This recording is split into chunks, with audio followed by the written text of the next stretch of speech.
Today's our topic is principal stresses and principal strains. അപ്പോൾ അതെന്താണെന്ന് നോക്കാം. അപ്പം നമുക്കറിയാം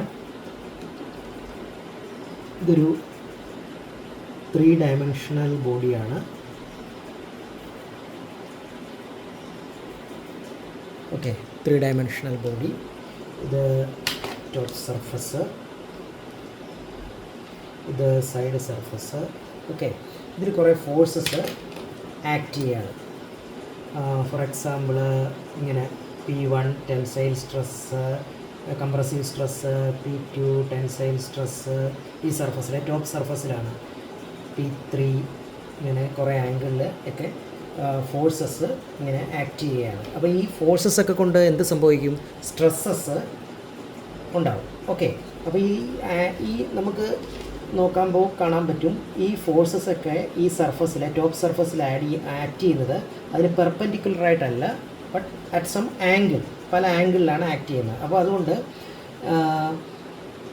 പെർപെൻഡിക്കുലറായിട്ടൊരു ഫോഴ്സ് ടോപ്പ് സർഫസിൽ ആക്ട് ചെയ്താൽ മാത്രമേ അത് ഫുള്ളി ടെൻസൈൽ സ്ട്രെസ് ക്രിയേറ്റ് ചെയ്യുള്ളൂ. അല്ലെങ്കിൽ tensile stress plus shear stress അത് ക്രിയേറ്റ് ചെയ്യും. ഫോർ എക്സാമ്പിൾ P1 എന്ന ഫോഴ്സ് എടുക്കുക.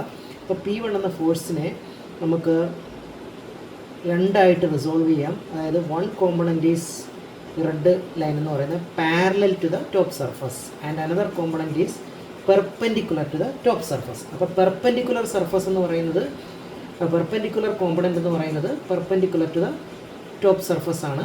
അപ്പോൾ അത് that will create a tensile stress അല്ലെങ്കിൽ നോർമൽ സ്ട്രെസ് σ1. ഇനി പാരലൽ കോമ്പണൻറ്റോ that will create a tangential stress അല്ലെങ്കിൽ ഷിയർ സ്ട്രെസ് എന്ന് പറയും.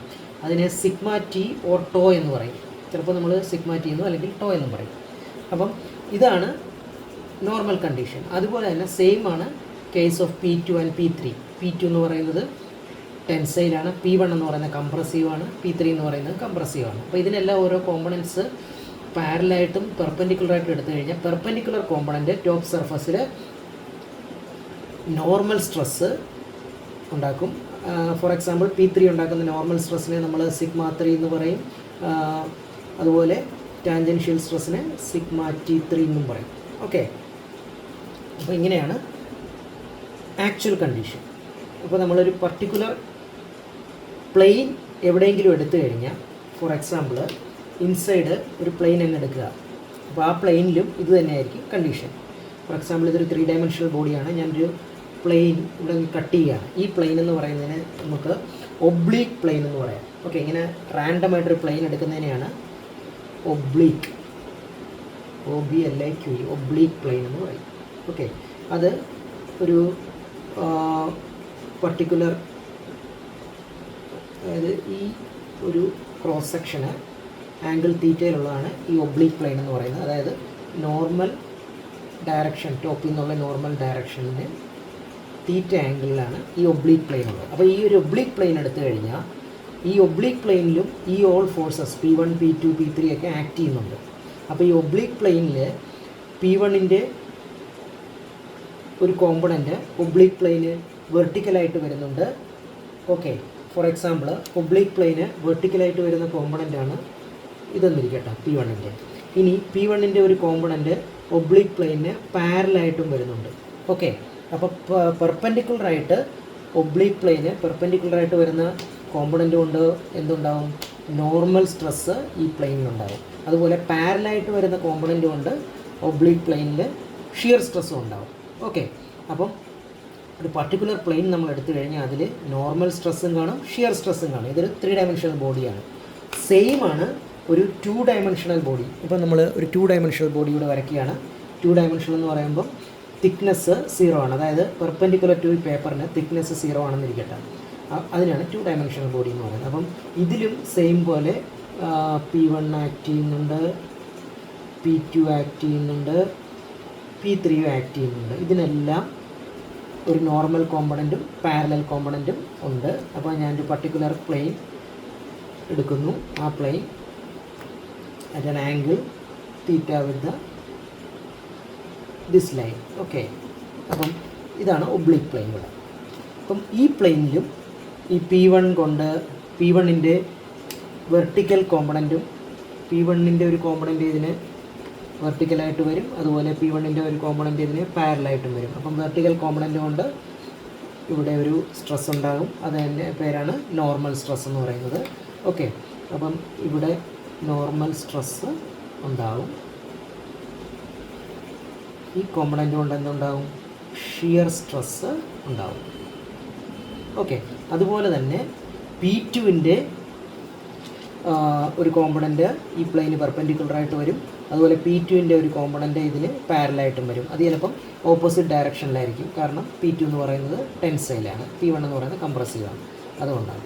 അപ്പം അതുകൊണ്ട് ഉണ്ടാകുന്ന നോർമൽ സ്ട്രെസ്സ് P1 കൊണ്ടുണ്ടാകുന്ന നോർമൽ സ്ട്രെസ്സിൻ്റെ കൂടെ ആഡ് ആകും, അപ്പോൾ നോർമൽ സ്ട്രെസ്സ് കൂടുതലായിരിക്കും. അതുപോലെ P3 കൊണ്ടും ഈ പ്ലെയിനിൽ ഒരു നോർമൽ സ്ട്രെസ്സും ഷിയർ സ്ട്രെസ്സും ഉണ്ടാകും. അപ്പം നോർമൽ സ്ട്രെസ് എന്ന് പറയുന്നത് പിന്നെ നമ്മൾ സിഗ്മ എൻ എന്നാണ് നോട്ടേറ്റ് ചെയ്യുന്നത്. അതുപോലെ ഷിയർ സ്ട്രെസ്സിനെ സിഗ്മ ടി എന്നും നോട്ടേറ്റ് ചെയ്യും. ഈ പർട്ടിക്കുലർ പ്ലെയിനിൽ ഉണ്ടാകുന്ന നോർമൽ സ്ട്രെസ്സിനെ നമ്മൾ സിഗ്മ എൻ എന്നും ഷിയർ സ്ട്രെസ്സിനെ സിഗ്മ ടി എന്നുമാണ് നമ്മൾ നോട്ടേറ്റ് ചെയ്യുന്നത്. ഓക്കെ, സോ നമ്മൾ ചെയ്യാൻ പോണത് എന്താണെന്ന് വെച്ചാൽ ഈ നോർമൽ സ്ട്രെസ്സും ഷിയർ സ്ട്രെസ്സും കാൽക്കുലേറ്റ് ചെയ്യും.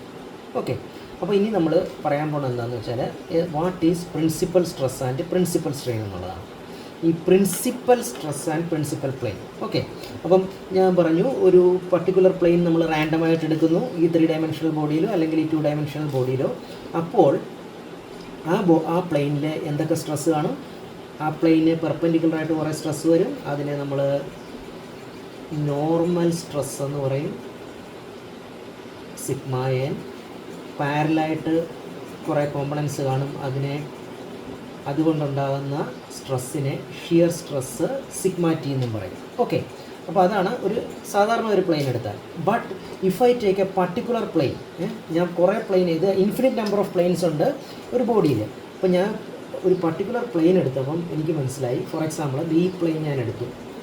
ഓക്കെ, ഈ പ്ലെയിൻ ഞാൻ എടുത്തപ്പോൾ എനിക്ക് മനസ്സിലായി, ഈ പ്ലെയിൻ ഞാൻ ചെക്ക് ചെയ്തപ്പം forces acting perpendicular to this plane, അല്ലെങ്കിൽ stresses acting perpendicular to this plane, അതായത് നോർമൽ സ്ട്രെസ് എന്ന് പറയുന്നത് മാത്രമേ ഉള്ളൂ. അതായത് ഇതാണ് നോർമൽ സ്ട്രെസ് എന്ന് പറയുന്നത്, പെർപെൻഡിക്കുലർ ടു ദ പ്ലെയിനെയാണ് നോർമൽ സ്ട്രെസ് എന്ന് പറയുന്നത് സിഗ്മ എൻ.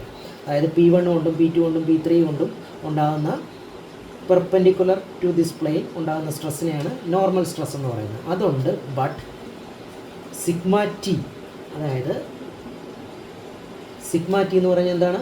P1ൻ്റെയും P2ൻ്റെയും P3യുടെയും parallel to this plane components വരും, അതുകൊണ്ടുണ്ടാകുന്ന സ്ട്രെസ്സിനെയാണ് സിഗ്മ ടി അല്ലെങ്കിൽ ഷിയർ സ്ട്രെസ് എന്ന് പറയുന്നത്. അത് ഈ പ്ലെയിനിൽ ഞാൻ നോക്കുമ്പോൾ 0 ആണ്. ഓക്കെ, അങ്ങനെയുള്ള ഈ പ്ലെയിനെ പറയുന്ന പേരാണ് പ്രിൻസിപ്പൽ പ്ലെയിൻ. അപ്പോൾ ഈ പ്ലെയിൻ എന്താണ്? Principal plain. Principal plain. Okay, അത് 2 ഡയമെൻഷണൽ ബോഡിയിലും കാണും, 3 ഡയമെൻഷണൽ ബോഡിയിലും കാണും. ചിലപ്പോൾ ഈ ബോഡിയിൽ ഞാൻ ഈ പ്ലെയിൻ എടുക്കുമ്പം ഇതായിരിക്കും, ഇവിടെയാണ് പ്രിൻസിപ്പൽ പ്ലെയിനായിട്ട് എനിക്ക് മനസ്സിലായത്. അതായത് അതിൽ സിഗ്മ എൻ ഉണ്ട്, but parallel to this plane എന്താണ്? സിഗ്മ ടി, അത് 0 ആണ്. അപ്പം പ്രിൻസിപ്പൽ പ്ലെയിൻ എന്ന് പറഞ്ഞാൽ എന്താണ്? It is a particular plane where there is no shear stress, അതിനെയാണ് പ്രിൻസിപ്പൽ പ്ലെയിൻ എന്ന് പറയുന്നത്. ഓക്കെ, അപ്പോൾ അവിടെ എന്ത് മാത്രമേ ഉള്ളൂ? നോർമൽ സ്ട്രെസ് മാത്രമേ ഉള്ളൂ. അപ്പോൾ പ്രിൻസിപ്പൽ പ്ലെയിൻ എന്ന് വെച്ചാൽ there is no shear stress, no shear stress. Okay, അപ്പോൾ അങ്ങനെയുള്ള ഒരു പ്ലെയിൻ ഞാൻ കണ്ടെത്തി.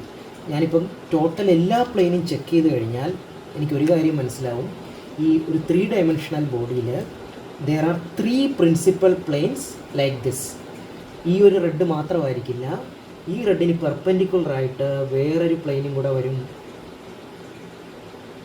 ഓക്കെ, അതും പ്രിൻസിപ്പൽ പ്ലെയിൻ ആയിരിക്കും. അതായത് ആ പ്ലെയിനിലും നോർമൽ സ്ട്രെസ് മാത്രമേ കാണൂ, ഷിയർ സ്ട്രെസ് 0 ആയിരിക്കും. അതുകൂടാതെ 1 മോർ പ്ലെയിൻ, അതായത് ഈ പേപ്പറിന് പെർപെൻഡിക്കുലറായിട്ട് ഒരു പ്ലെയിനും കൂടെ കാണും. അത് ഞാൻ ഇങ്ങനെ വരയ്ക്കുകയാണ്. അപ്പോൾ 3 പ്ലെയിൻസ് കാണും, പിന്നെ 3 dimensional body as principal planes. അവിടെയെല്ലാം നോ ഷിയർ സ്ട്രെസ്സാണ്, ഓൺലി നോർമൽ സ്ട്രെസ് മാത്രമേ കാണുള്ളൂ. ഓക്കെ, എന്നാൽ ഞാൻ 2 ഡയമെൻഷണൽ ബോഡി എടുത്തു കഴിഞ്ഞാൽ ഈ പ്ലെയിന് പെർപെൻഡിക്കുലറായിട്ട് ഒരു പ്ലെയിനൂടെ കാണും. Okay, these two planes are perpendicular to each other. അപ്പോൾ 2 ഡയമെൻഷണൽ ബോഡിയിൽ 2 പ്രിൻസിപ്പൽ പ്ലെയിൻസും 3 ഡയമെൻഷണൽ ബോഡിയിൽ 3 പ്രിൻസിപ്പൽ പ്ലെയിൻസും കാണും which are perpendicular to each other. Okay, അപ്പോൾ അതാണ് പ്രിൻസിപ്പൽ പ്ലെയിൻ എന്ന് പറയുന്നത്. ഇനി ഈ എല്ലാ പ്രിൻസിപ്പൽ പ്ലെയിനിലും എന്ത് മാത്രമേ ഉള്ളൂ? നോർമൽ സ്ട്രെസ്സ് മാത്രമേ ഉള്ളൂ. ഷിയർ സ്ട്രെസ്സ് 0 ആണ്. അപ്പോൾ ഈ 3 ഡയമെൻഷണൽ ബോഡി എടുക്കുകയാണെങ്കിൽ അതിൽ 3 പ്രിൻസിപ്പൽ പ്ലെയിൻ എന്ന് പറഞ്ഞു, അതിൽ ഉള്ള നോർമൽ സ്ട്രെസ്സിനെ σ1, σ2, σ3 എന്ന നൊട്ടേഷൻ കൊടുത്തു കഴിഞ്ഞാൽ ഇതിലൊരെണ്ണം മാക്സിമം ആയിരിക്കും. അതായത് ടോട്ടൽ ഈ ബോഡിയിലുള്ള പ്ലെയിൻസിലെല്ലാത്തിൻ്റെയും നോർമൽ സ്ട്രെസ് എടുത്താൽ ഈ 3 പ്ലെയിൻസിൽ ഏതെങ്കിലും ഒന്നിലെ നോർമൽ സ്ട്രെസ്സായിരിക്കും മാക്സിമം. അപ്പോൾ അതിനെയാണ് മേജർ പ്രിൻസിപ്പൽ സ്ട്രെസ് എന്ന് പറയുന്നത്. ഓക്കെ, അതായത് ഈ നോർമൽ സ്ട്രെസ്സ് മാത്രമേ ഉള്ളൂ പ്രിൻസിപ്പൽ പ്ലെയിനിൽ. അപ്പോൾ അതിൽ ഉള്ള നോർമൽ സ്ട്രെസ്സിനെയാണ് പ്രിൻസിപ്പൽ സ്ട്രെസ്സസ് എന്ന് പറയുന്നത്. അപ്പം പ്രിൻസിപ്പൽ സ്ട്രെസ്സസ് എത്ര എണ്ണം കാണും? 3 പ്രിൻസിപ്പൽ പ്ലെയിൻസ് ഉണ്ട്. അപ്പോൾ 3 പ്രിൻസിപ്പൽ സ്ട്രെസ്സസ് കാണും ഇൻ 3 ഡയമെൻഷണൽ ബോഡി. അതുപോലെ 2 പ്രിൻസിപ്പൽ പ്ലെയിൻസ് ആണ് 2 ഡയമെൻഷണൽ ബോഡിയിലുള്ളത്. അപ്പോൾ അവിടെ 2 പ്രിൻസിപ്പൽ പ്ലസസ്, ഫോർ എക്സാമ്പിൾ σ1, σ2 എന്ന് പേര് കൊടുക്കുന്നു. ഓക്കെ, അപ്പോൾ അതാണ് പ്രിൻസിപ്പൽ സ്ട്രെസ്സസ്. അപ്പോൾ ഈ പ്രിൻസിപ്പൽ സ്ട്രെസ്സസ് 3 ഉണ്ടെന്ന് പറഞ്ഞു, σ1, σ2, σ3. ഇതിലൊന്ന് മാക്സിമം ആയിരിക്കും. അതിനെയാണ് മേജർ പ്രിൻസിപ്പൽ സ്ട്രെസ് എന്ന് പറയുന്നത്. അതായത് σ1 ആണ് മാക്സിമം എന്നിരിക്കട്ടെ, അപ്പോൾ അതിനെ എന്ത് പറയും? മേജർ പ്രിൻസിപ്പൽ സ്ട്രെസ് എന്ന് പറയും. ഇനി σ3 ആണ് ഈ കൂട്ടത്തിൽ ഏറ്റവും ചെറുത്, അതിനെ മിനിമം അല്ലെങ്കിൽ മൈനർ പ്രിൻസിപ്പൽ സ്ട്രെസ് എന്ന് പറയും. ഇനി σ2 എന്ന് പറയുന്നത് ഇത് രണ്ടിൻ്റെ ഇടയ്ക്കായിരിക്കും. അപ്പോൾ σ2 നമ്മൾ അധികം കൺസിഡർ ചെയ്യേണ്ട ആവശ്യമില്ല. അപ്പോൾ σ1 എന്ന് പറയുന്നതായിരിക്കും ഏറ്റവും മാക്സിമം ആയിട്ടുള്ള പ്രിൻസിപ്പൽ സ്ട്രെസ്സ്. അതിനെ എന്ത് പറയും? മേജർ പ്രിൻസിപ്പൽ സ്ട്രെസ് എന്ന് പറയും.